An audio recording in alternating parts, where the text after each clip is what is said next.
Mūsuose vertybės dažnai būna apverstos. Šventus dalykus mes niekiname, o niekalus garbiname. Štai prieš 7000 metų vienoje seniausių civilizacijų garbintas dievo Ra vabalas Skarabėjus Lietuvoje virto šūdvabaliu. O dabar su šiuo vabzdžiu sulygintas politikas. Tai nesuprantu, ar su dievu Ra, ar su šūdvabaliu. Tai jau čia kaip pažiūrėsi.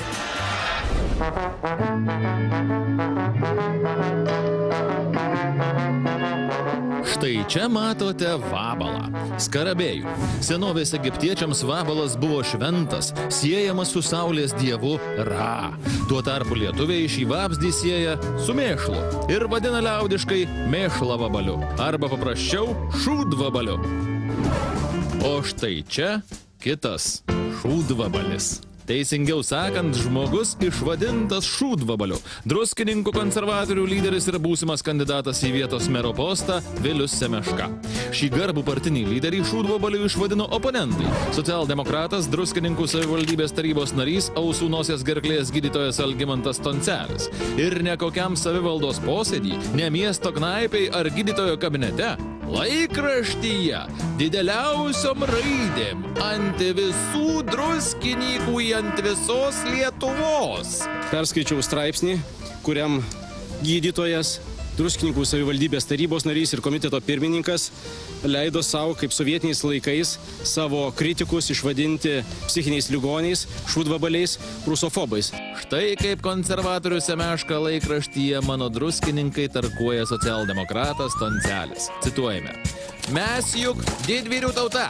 Paklausius šnekų, tada sausio 13-ąją prie televizijos bokšto turėjo būti pusė druskininkų, bet nebuvo. Ir mūsų herojaus ten nebuvo, nes jis tiesiog pabėgo iš Lietuvos, o grįžo sulaukęs druskininkų atgimimo.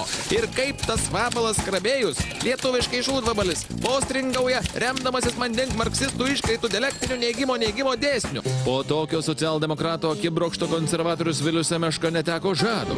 Šūdvabalis, nekoks dieviškasis egiptietiškasis Skarabėjus. Šūdvabalis ne bet kas. Šūdvabalis tai... Šūdvabalis. Įžeidimas, pažeidimas ir baisus nusikaltimas. Todėl ponas Vilius nutarė imtis priemonių, garbiai apginti. Kreipėsi į Druskininkų apylinkės teismą. Peržengė visas padorumo, etikos ribas, įžeidė pakankamai stipriai, pažemino, todėl teisme išsiaiškinsim. Tačiau prieš teismą Semeška nurūko į psichiatrinę pažymos, kad teismui parodytų, jog anas nei durnas, nei šūdvabalis, nei koks maniakas. Kreipiausi į psichiatrus, į druskininkų psichiatrus ir į psichologus, atlikau atitinkamus testus ir turiu šiandien pažymą, kad esu visiškai sveikas. Nes juk jeigu daktarai nepatvirtins, kad politikas psichiškai sveikas, vadinasi, jis šūdvabalis. Labai nustebau išvydęs straipsnį druskininkų propagandiniam valdžios leidinyje Mano druskininkai, leidžiama už mokesčių mokėtojų pinigus, kad jis leido savo iš tiesų šitaip elgtis, viešai diagnozuoti ligas, švietimui skirtam leidinyje išvadinti šūdvabaliu, leido savo pavadinti rusofobu. Tokiu būdu Druskininkų ligoninės ausų nosies gerklės ligų gydytojas savivaldybės tarybos komiteto pirmininkas Algimantas Toncelis buvo iškviestas į teismą dvikovą. Advokatu ponas pasisamdė garsųjį buvusį generalinės prokuratūros prokurorą advokatą Mindaugą Dūdą. Tuo tarpu pats tyliai vandens in burną prisisėmis. Ne taip, kaip šūdvabaliu išvadintas Semeška. Girdi, keldamas triukšmą, politinis oponentas tik reklamą prieš rinkimus sau darosi. Ida nemokama. Kokio velnio visą šitą peklą Druskininkuose užvirė? Paklausite jūs, gerbiami kakadų žiūrovai. Atsakome, kova dėl valdžios.